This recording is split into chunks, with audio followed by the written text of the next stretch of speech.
জয় ঠাকুর। তিনিই গুরু, যিনি অন্ধকার থেকে আলোয় আসার পথ দেখান। শ্রী রামকৃষ্ণ প্রেমবিহারের পূজ্যপাদ আচার্য শ্রীমৎ স্বামী সম্বুদ্ধানন্দের প্রবচন মনে বনে কোণে। দুর্গাদাসবাবু বললেন, গুরুদেব, ধ্যানে একদম মন বসে না। কত সাধ্য সাধনা করি, অনুনয় বিনয় করি, তবু মন বসে না কেন, একবার যদি বলতেন। মহারাজ বললেন, দেখো দুর্গা, বসুক না বসুক, ওকে অভ্যাসের মতো নিয়মিত বন্দি করে একবার অন্তত বসবেই। নিয়ম রক্ষাই হোক না, না হয় কাজের কাজ হবে না, তবু নিয়ম রক্ষাতেও হবে। ধীরে ধীরে অভ্যাসে আসবে। জন্ম জন্মান্তরের ভোগসিক্ত মন শোকাতে সময় লাগবে না। অধৈর্য হও না। ধ্যান হচ্ছে না তো ও কথা ভাববে না। ভগবানের শ্রীমূর্তির সামনে তাঁর লীলা কথা চিন্তা করবে। শ্রীচরণ বা শ্রীমুখ যা ইচ্ছা করে তাই করবে। পুরো শরীরটা নাই বাইল, ওসব ভেবে নিজেকে বিব্রত করবে না। দুর্গাবাবু বললেন, অসহায় লাগে যে মহারাজ, তখনই তো হতাশা, বিরক্তি, ভয়, দুশ্চিন্তা আরো কত কি এসে পড়ে। মাঝে মাঝে মনে হয়, এতদিন যখন হলো না, তবে ছেড়ে দিই এবার। মহারাজ ভ্রু কুঁচকে বললেন, না না, ওরকম তো হয় না। কোথাও ভুল হচ্ছে তোমার। যে বিপত্তির নাম করলে তুমি, ওগুলো তো ধ্যান অভ্যাসকারীর থাকতে নেই। আর ছেড়ে দিই, এ আবার কেমন কথা? শুভ অভ্যাস কি মুখের কথা নাকি? ছেড়ে দিলেই কি তোমার মুক্তি হবে? বরং আরো নানা দুর্বলতায় জড়িয়ে পড়বে। হতাশা পদে পদে ক্ষতি করবে। ছেড়ে দিয়ে লাভ করতে পারবে? অশুভ অভ্যাস ছাড়লে শুভ লাভ হয়, আর শুভ অভ্যাস ছাড়লে অশুভই ঘিরে নেবে তোমায়। ধ্যান কি, এটা আগে বুঝতে হবে তোমাদের। ধ্যান, পড়াশোনা, এসব নানা রকম কৌশল। লেখাপড়া করে অর্থ, যশ, মান, সম্মান কত কি তো কুড়ায় মানুষ। কিন্তু শিক্ষা লাভের জন্য তো প্রথমে অনেক সময়, অভ্যাস, ধৈর্য, অর্থ ব্যয় সব মেনে নিতে হয়। বহুবিধ ব্যয়ের পর তো বিদ্যার উদ্দেশ্য সিদ্ধ হয়। আর ধ্যানও তো একটা প্রক্রিয়া, ওতে অনেক রকম প্রাপ্তি হয়। শিক্ষাক্ষেত্রের মতোই প্রথমে অর্থ, সময়, ধৈর্য সব কিছুর সাথেই মানিয়ে নিতে হয়। দুটো ক্ষেত্রেই বাবা নিয়মানুবর্তিতাটা রক্ষা করা চাই। অভ্যাস চাই বাবা, অভ্যাস চাই। প্রথমেই মন বসে যাবে, বাইরের জগৎ ভুল হয়ে যাবে, ভগবানের বরাভয় মূর্তি প্রত্যক্ষ করতে পারবে, এমন ভাবলে তো অবশ্যই অধৈর্য ভাব আসবে। দেখো, ধ্যান করতে পারলে তো ভালো। যে সময় ধ্যানে মন বসছে না, সে সময় অনর্গল জপ করো, তবু মনকে বন্দি করো। অগত্যা পড়ো। সংখ্যায় টংখ্যায় তেমন মন দিও না যেন। খুব রোখ নিয়ে করে যাও, দেখবে এইসবের ফল অবশ্যই পাবে। তারকবাবু বললেন, মহারাজ গো, চরণে শতকোটি প্রণাম রাখি তোমার। ওই যে রোখ বলছো, সে যে কতবার আসছে আর যাচ্ছে তার ঠিক নেই। প্রতিজ্ঞাও যে আজ অব্দি কতবার করলাম তার ঠিক নেই। এবার তুমি কৃপা করে যা হোক একটা করে দাও বাবা।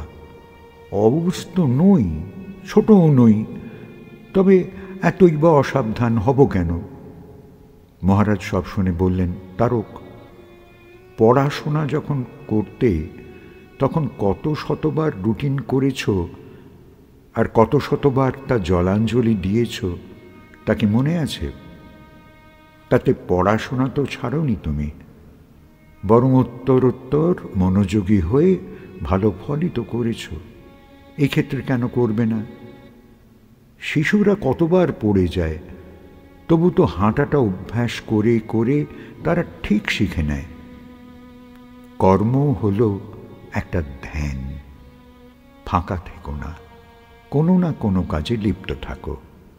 হাতে কাজ, মুখে নাম, এমন হলে তো উচ্চাঙ্গ অভ্যাস যোগ হলো। নিষ্কাম কর্ম নিয়ে গীতায় একটা অধ্যায় রয়েছে। শ্রীরামকৃষ্ণ ধ্যান নিয়ে বলতেন, ধ্যান করবে মনে, বনে, কোণে। এই কথা বলতে গিয়ে আমার একটা খুব সুন্দর বিশ্লেষণের কথা মনে পড়ে যাচ্ছে।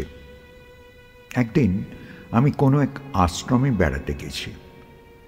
সেখানে একজন সাধু বসে অষ্টাঙ্গ যোগ আলোচনা করছেন। খুব সহজ করে বুঝিয়ে বুঝিয়ে বলছিলেন। আমরা মন দিয়ে শুনছিলাম। সেখানে কেউ একজন বললেন, আমরা সংসারী, আমাদের দ্বারা কি এমন প্রক্রিয়া করা সম্ভব? প্রতি মুহূর্তেই কি এত সাবধান হওয়া যাবে? এত বিচার চালাবো নাকি সংসার নির্বাহ করব? শতেক ঝঞ্ঝাটেও করতে পারি এমন কিছু বলুন না। সাধুটি বললেন, দেখো, তোমাদের অনেক ঝঞ্ঝাট, অনেক রোগ, অনেক অভাব, অনেক কিছু, এর মধ্যেই করতে হবে। তবুও ঠিক ঠিক সত্যের পথ ধরে সংসার করতে পারাটাই তো সাধন। শ্রীরামকৃষ্ণের কথায় সত্যই কলির তপস্যা। তবে সত্য ধরেই পড়ে থাকো না কেন? যা যায় যাক, যা জোটে জুটুক। হারানো, চাওয়া, পাওয়া, বাসনা সব বিসর্জন দিয়ে যদৃচ্ছা লাভ সন্তুষ্ট হয়ে বসে থাকো না, তাহলেই হবে। আমার সাথে বিপিন গিয়েছিল। বিপিন অল্প বয়সী মানুষ, এক সন্তানের বাবা। সে বলল, তা কি করে হবে সাধুজি? আমরা শ্রী শ্রী ঠাকুরের ভাষাতেই বলি অন্নগত প্রাণ। আমাদের কায়মনোবাক্যে অমন আঁটন দেওয়া কি সম্ভব? এবার সাধুটি বললেন, আমাদের ঠাকুর সহজ ঠাকুর, সরল ঠাকুর, সবার ঠাকুর। উনি কঠিন কথা বলতেই জানতেন না। উপদেশগুলো তাই সর্বজনগ্রাহ্য।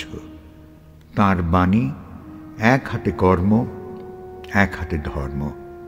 তারপর কর্ম শেষ হলে দু হাতে ধর্ম। এটা তো পারবে? কাজ ছাড়া কেউ থাকতে পারবে না, এই গীতার কথা। তাই ঠাকুরও কর্মকে অস্বীকার করলেন না। তিনি কর্ম যতক্ষণ আছে ততক্ষণ কর্ম করতে বললেন, তবে অবশ্যই এক হাতে ধর্ম ধরে। শাস্ত্র ধর্ম বিসর্জন দিয়ে কাজ অকাজ হয়। সবাই যাতে কর্ম করেও জপ ধ্যান করতে পারে, তার পথ শ্রীরামকৃষ্ণ দেখিয়ে দিয়েছেন। উনি বলেছেন, ধ্যান করবে মনে, বনে, কোণে।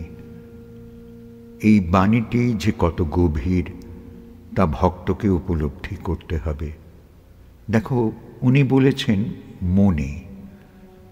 যখন তোমার মন একাগ্র, আনন্দপূর্ণ, দুশ্চিন্তামুক্ত, তখন তোমার মনটি তোমার কাছে। তাকে নিয়ে জপ করাও, এতে পরিচ্ছন্ন জপ হয়। বিঘ্নিত মনে কি ধ্যান জপ হয়? নানান সংকট মনকে তোলপাড় করছে, তখন জপও খুব অস্থির হয়, ধ্যান তো হয়ই না। গোছানো মন পাওয়াই যায় না। চঞ্চল মনই আমরা দেখতে পাই বেশি। তাই তাকে ধরে বেঁধে ধ্যান করানো, জপ করানো সবই কঠিন। চঞ্চল মানে চঞ্চল, স্থির মানে স্থির। বিক্ষেপ দূর করা কি সহজ? উনি দ্বিতীয় নির্ণয় করলেন। তাই বললেন, বনে জপ করবে। এবার বন খুঁজতে আবার মানুষ কোথায় যাবে? কোথায় কোন বনে গিয়ে বসবে ভক্ত? ওতে তো মন আরো বিপর্যস্ত হবে। শ্রীরামকৃষ্ণ তো সংসারকে কেল্লা বলেছেন। কেল্লা মানে দুর্গ।